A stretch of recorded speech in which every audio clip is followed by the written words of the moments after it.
Deci acesta este câinele autorizat trăgător de mosor. O cheamă Hera. Și acum vom arăta o pornire cu Hera la butoane. Cățelul acum inspectează să vadă dacă ai făcut ce trebuie, da? Știi, nu? Da.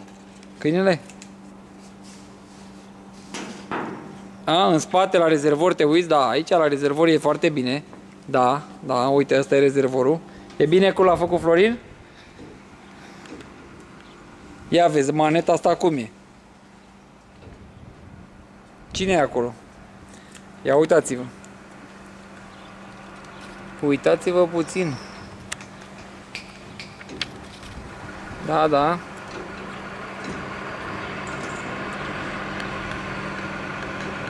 Trăgătorul autorizat ce zice? Zice că scrie prea mic, frate. Câinele inspectează, ce să mai... Vrea să știe cum să face.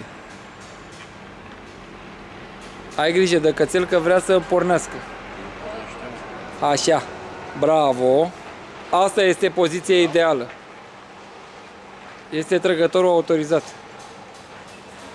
Și uitați-și pe mama lui. Uitați-o. L-a luat. Uitați-o. Unde este? A fugit cu el. Gata. Ce mai scrie acolo? Ventilator.